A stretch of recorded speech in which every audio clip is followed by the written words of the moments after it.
Hello and welcome to the July episode for my podcast, 10,000 Hours and Counting. So we've been working this year, had a bit of a break in June on guidance, and been working this year with the energy of transformation. Obviously, transformation is something we're always working with as humans and on our path as a spiritual being. But the themes have been coming through this year, big and strong. And so here we are now in July. What I want to talk about a little bit with this energy of transformation, and I want to dip back into the natural world, is talk about the medicine or the soul wisdom of the crow. So I've been looking at crows recently. Crow is often a gatekeeper energy. They can appear to you when you're at a certain time or you're working through a certain thing. They also are elements of, they are energy that bridges the material and the spiritual, and they can really help you when you're in a transition or you're leaving something behind or you're just moving. They can bring awareness for you of what is shifting and what is coming in. Anyway, I do love nature. I love the bird kingdom anyway. But recently I'd been noticing crow, and when I was tuning in for the theme of this month, I actually happened to see a crow in my garden gathering twigs and bits for its nest because in Australia we're in the winter now and they like to start because imagine how long it takes for a bird to build a nest. They really only have their beak and their claws. So they're starting early. I thought they were starting early, but they were starting. And what I noticed about this crow was it was gathering all the sticks in its beak. And then there would be a time where it would reach for another stick and the configuration of sticks within the current beak would drop or it would lose its grip. So it was hopping around, looking a bit awkward in a way, gathering, filling its beak with different twigs, and at times it would be dropping some. And I just watched it, and there was this energy of perseverance, which, if you watch the natural world at all, you'll see that animals and insects and creatures and birds, they just keep moving and going. They need to have a task, and so they apply themselves to it. They don't maybe have resistance to a task the way our human minds would have resistance. They just are, and they're in the moment, they need to complete the task. So this crow, it had no thought whatsoever. I'm laughing, I'm thinking that looks a bit comical. It's hopping around. Occasionally it's dropping what it's trying to pick up. And as a human, you might feel a bit concerned about how your actions would look to another, or if it would be potentially foolish. And yet, that's diluting your focus. So in the end, this crow managed to, a few times, it would drop what it had, pick up the next one, and just with its beak until it had this huge pile of sticks and all manner, some other bits of bark and things in its beak. And then it flew away. And that's obviously the first stage. It's going to have to do that then more often. But I just loved the fact that it had that energy of ingenuity for a start. So when it would see another bit of stick, it would grab that and it would just keep going until it had built the stack that it wanted and taken possibly as much as it could. The idea of repetition of tasks is something as humans that we tend to struggle with. And yet, as I said, in the natural world, things have to follow their season and their timing. And if they need something done, they have to get it done. And there's no other way for it to be done. And nature wouldn't even question.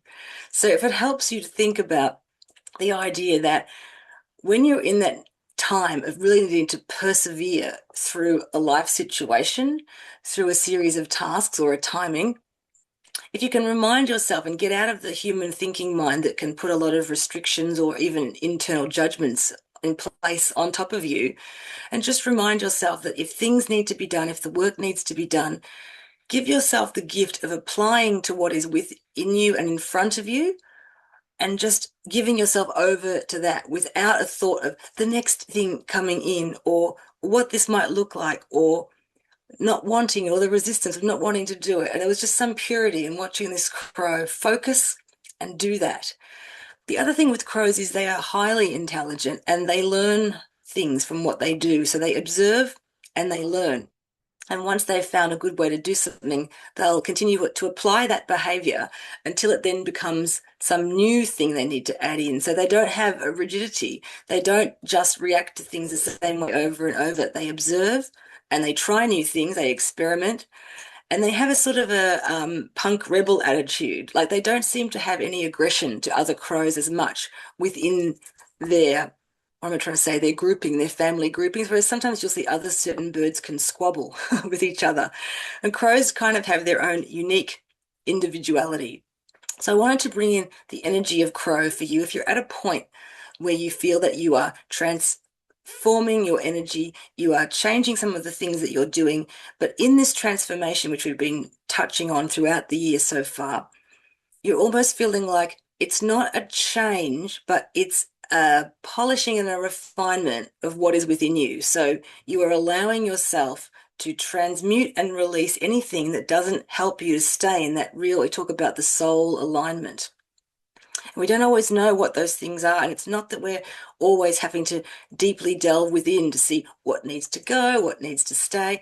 It's about being present and open to your own process and understanding that energy is organic and alive, and spiritual energy is the same way. And so there'll just be timings where things just the energy seems to ebb and flow, and there's nothing really happening anymore in that way, and some new incoming is happening. So, again, that's about allowing yourself to be subject to the natural laws of earth, to the laws of nature, and not to want to hang on to things. So to take the path of change, to take that forward moving path, which we're in this fire horse energy right now. Fire horse is always forward moving, but it's not forward in the terms of delusional, just charging forward, but it's also not continually looking back to reference what has been. So it's in quite a pure state in a way of just being present and moving. And in the movement, in the activity of what is coming forward, what is happening to you in your life now, what is presenting, by participating with that, you give yourself the permission to continually be transforming what is no longer needed. Do you know what I mean? It's this one focus. So you're just staying where you are and you're not too far in the future and you're not dragging the past behind you.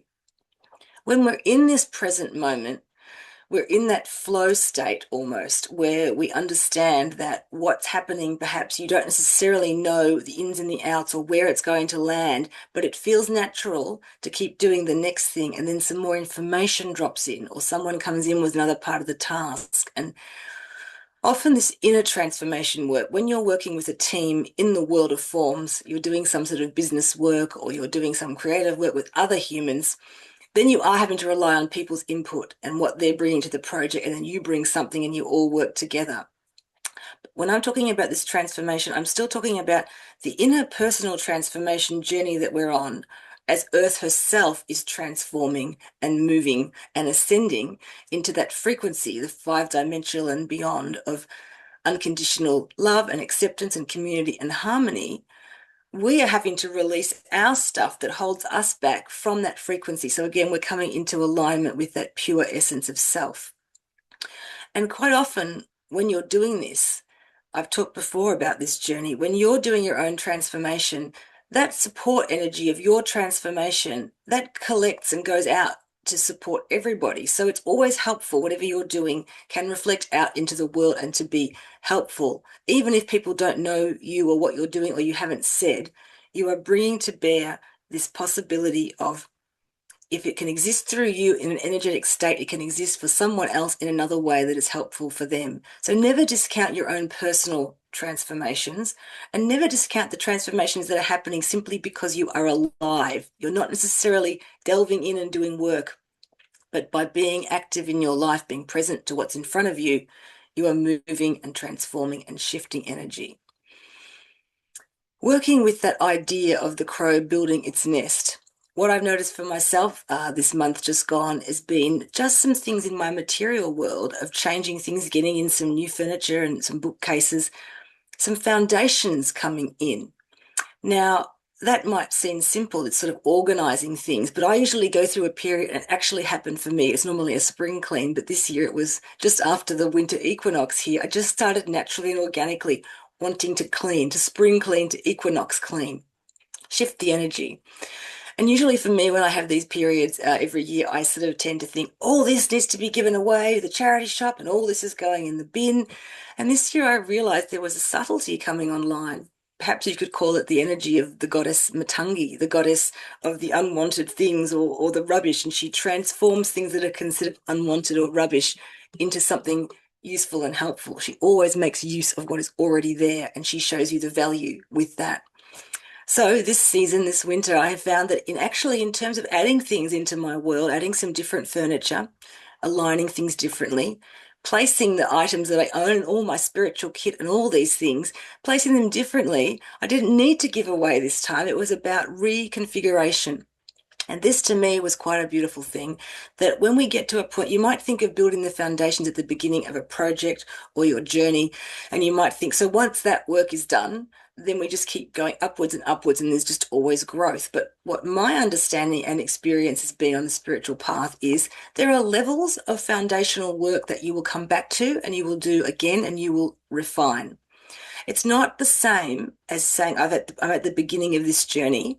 It's a little bit of a level of mastery almost, where you are then putting these extra foundations and solidifying things in a way that is going to give you the purchase and the energy and the support that you need to delve into the new realm. It's also something where you're not having to think so much, so deeply about what do I bring with me, what do I not. It's that sort of energy that flows for you, as I said before, flow state. So when I got this idea just dropped in about just get a bookcase, things started to flow from there. And then I just kept following that thread as it felt right, because it wasn't my natural way of thinking. My natural way was, move everything along, pass it off or throw it away. Reconfiguration. When we're at this time of having to build our foundations or adjust them, or just even to look into what they are, because sometimes you inherit foundations, you've inherited a project from someone, or if it's your own, it's belief system, it's good to sort of look at what's there and see, is it helping or is it hindering you? Now, when we're working with the energy of foundation, and I wanted to talk about that too, because of everything that's going on for us all on Earth right now, there seems to be a lot of breaking down of systems, and there's quite a lot of, I would say, energetic, etheric rubble from the systems that are breaking down. This makes me think of the Tower card in the tarot, and how when you tune into the frequency and energy of that card, instead of the sort of disturbing feeling that might come from people just reading the basics of that card or seeing the lightning struck tower in that classic Rider-Waite tarot, to me, and I'm sure that there's many other people who write this in different tarot, there's a depth of understanding to that card that says, for new things to be created, the old must shift, make way, or come crumbling down. But at the same time, we don't actually then build from something totally new. We often use the rubble in new ways. So it's a little bit like if your tower has come down, it probably wasn't as strong as it needed to be. It probably might have looked like a great, really strong castle from the outside, but there was something in the foundation that was not going to support that extra new growth coming in.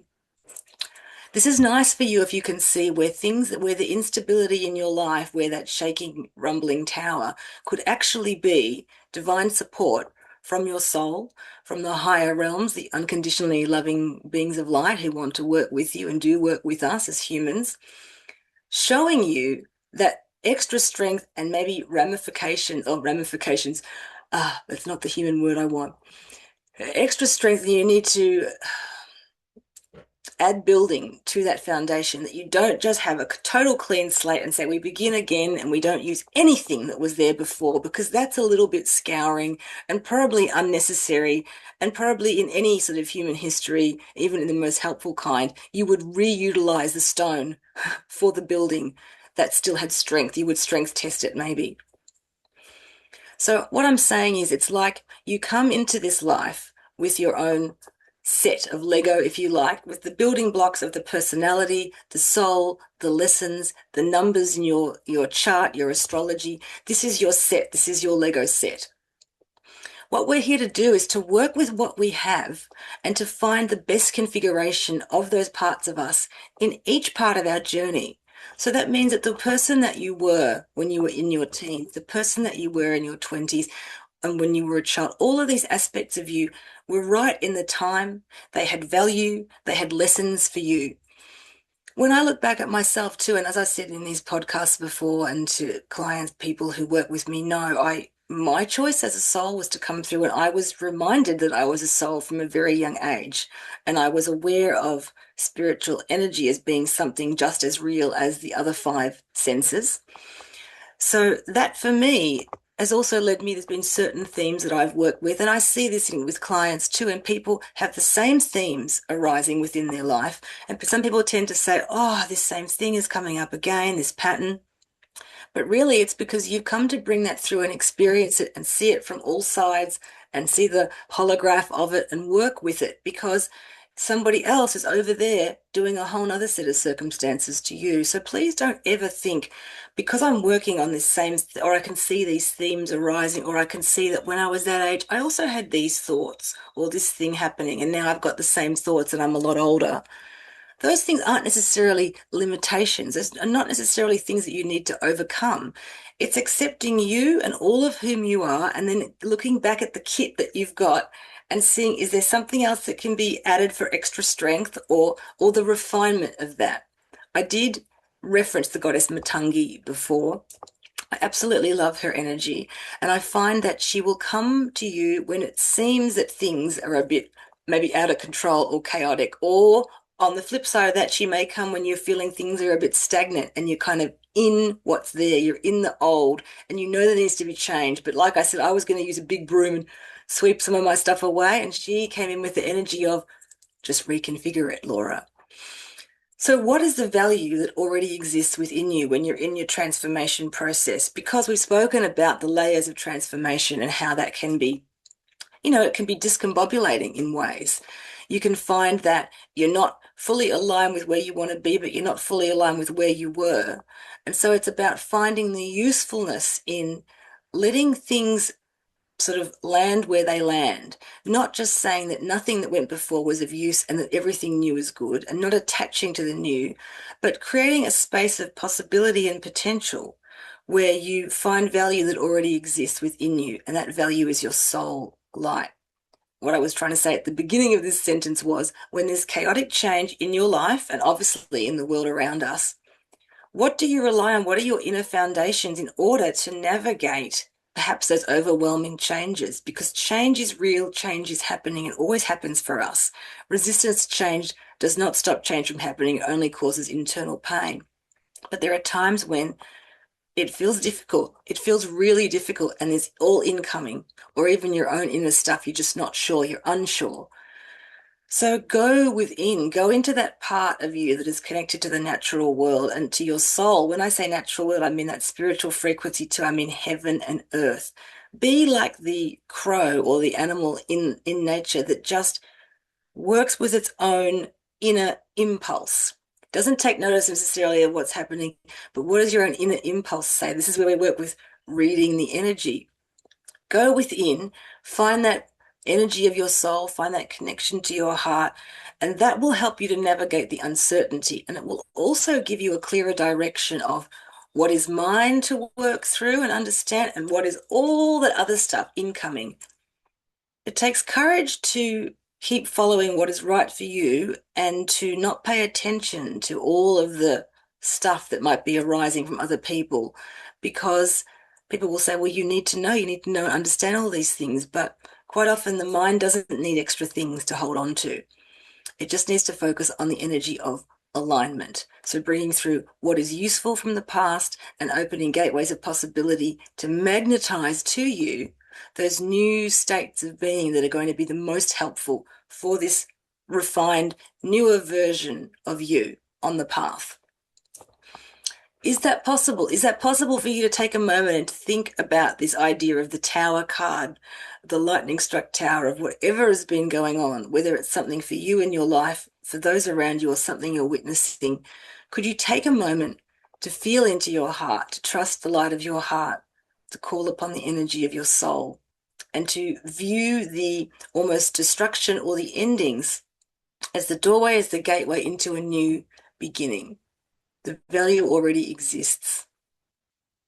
So have a look around you. Have a look at what's happening for you at the end of this month now. Sort of gather stock. Have a look around. Are there things that you are finding that no matter what energy you put into connections or projects, other people, it just seems to drop away and you just can't make anything happen? So just take a moment to pause from that and maybe don't put the same energy in and just wait and see. Just sometimes this opportunity to wait and see, this buffer, if you like, can be just really so important because it, even if it's not a long state of being, it's giving a switch to your logical mind and also your higher mind to say, I'm just going to take this pause. I'm just going to breathe for a moment and allow the possibility of what I need to know to come to me, not to assume that I know, not to assume that what I did earlier, I said to you, my spring cleaning, I always had a good, it felt good to give stuff away. But then this time I know enough now on my path that I just had this feeling of I knew I had the impulse. Things had to change and just in the basic material organization, but I knew it also didn't feel right to just sweep the decks. And I didn't necessarily know. And then it all just flowed to the point of from one week to the next, everything was here. The furniture had been put in place.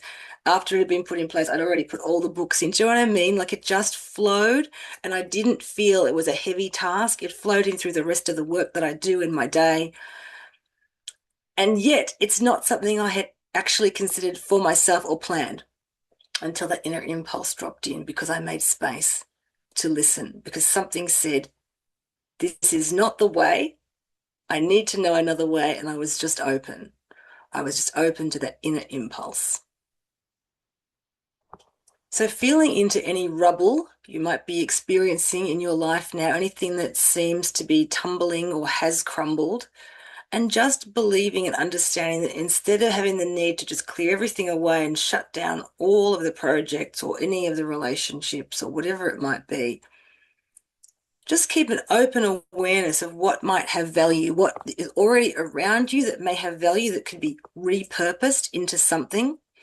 This is often those things I do. I say with clients, we work with timeline clearing, where you are cutting the ties to the old or to situations or a person. But you're not, when you do that energetically, and we work through with the angels and the frequency with the swords, selenite swords, you're not saying you no longer want that situation or person. You're saying, I want the energy totally cleared up and refreshed. And so that whatever is meant to be can be purified and stay. And whatever was a heavy, lingering, unhelpful energy can just be transmuted. And Earth will take that for you. Actually, that's the thing that she does. And Matangi works with rubbish.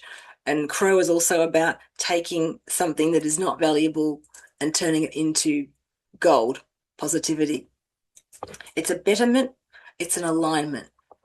It's where you find the sweet spot between the old and the new, and it's how you create your present through the gateway of allowing stuff to start coming in from your future and allowing the past to be, it's almost like collapsing what's no longer helpful to then bring through the most helpful thing. And you might find it's a small thing or a belief or an item. It's just something that keeps coming through with you. It's a way that you see the world that is actually helpful, but maybe you didn't fully understand it at other times of your life. Maybe you didn't have an awareness and you saw it as something that you needed to change about you. So as we transform, as we change and evolve, we find that we start to have maybe even some more self-love and an understanding and a feeling of just really gratitude for all of who you are, where you've been, how you've walked the path, because the path behind you is the way that you got to here. Even if where you are now seems a bit unpleasant or a bit concerning, it's still the next step for you. It's the platform you need in order to allow your future to come in and to find you, because what you want is always seeking you. What your soul wants for you is also always seeking you. So do your best to simplify your mind in this transformation journey. Allow the mind, the thinking, logical mind, to take a back seat and allow higher mind. It's like the beautiful light. We talked about the causal chakra in one of my solstice blessings. It's like your own personal moon, your connection to the light. Allow the higher mind to guide your thinking and allow the heart and higher mind to have that dialogue with each other to help you to deepen your understanding of what's happening for you, who you are as a person, where you've been, and where you're going. Look to the natural world, and if you need to do tasks at the moment or you're in a situation you have to keep moving through and facing, show up with courage, with the intent of your heart to do the best that you can in all situations, and also that understanding that you are showing up, but this is not the end of the journey. It is not the final roll of the dice. It is you creating the life that is for you with each step, with each action, with each understanding. As you understand more, you make room for possibilities and probabilities and unlocking things for your soul.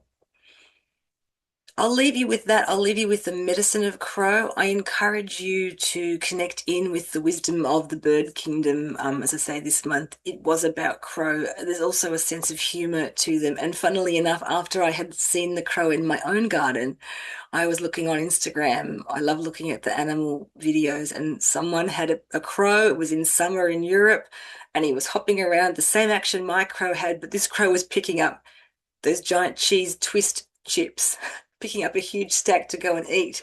And it just kept the same as micro. It persevered. It would drop and then pick them up till it had a beak full. And then it flew off to eat them on the top of an ancient old European building. But just the idea that they will persevere for something that they want, regardless of how it may look to an outsider, regardless in the case of the cheezels or the twisty crow, what that was going to do to his system and body. But then again, they're probably quite hardy if they eat junk food. They're probably preserved by junk food. But still, I just want to leave you with a bit of the sense of that ability to feel into the humor of what presents itself for you, feel into a gentleness, focus on what is in front of you for this month, for the next coming month, and look for simple ways to bring yourself into alignment with who you were, who you are now, and who you are becoming. But as I say, it's not a change becoming, it's a resonance, and it's a vibration and a frequency of more of who you can be in the world coming into alignment. It's an understanding, it's a wisdom, it's a life experience. Some of the energy for July for you, I hope that that is helpful. And as always, if any of this resonates with you, you can always connect with me for sessions. Obviously, I'm working with my etheric spiritual side of the fascia sessions, where we connect in to that wisdom of your fields, your energy fields, how that connects with the fascia in your body. And it's really a great time for creators and creatives, and helping people who are just moving through times where they just want a bit of an energy alignment. They want to feel into what's happening for them. And we do that through my attunements and the energy work that I offer through the fascia sessions, the online spiritual mentoring, and the other blessings.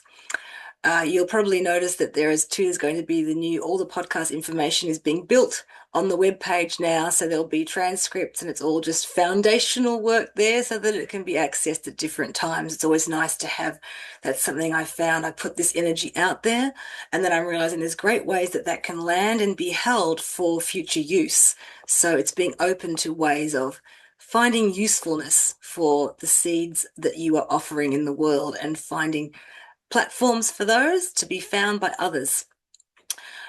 Wishing you a lot of blessings for this July. We have the juicy, beautiful energy of August coming up, and I look forward to that, and I look forward to my Lionsgate offering. I hope that you will enjoy that as well. So from me now, the 10,000 hours and counting platform support for your soul's journey. I wish you the very best, whether you're in the Northern Hemisphere or the Southern Hemisphere. And I hope that you can connect in with this energy of finding the value that already exists within you, and trusting that perseverance and sometimes the effort and the holding and the seeming hard work that the mind might really resist is part of your process. And you commit to it, and you commit to your soul by showing up. We show up. Blessings and namaste to all of you from the 10,000 Hours and Counting podcast. Until next time, I'm Laura Gearmans. Bye for now.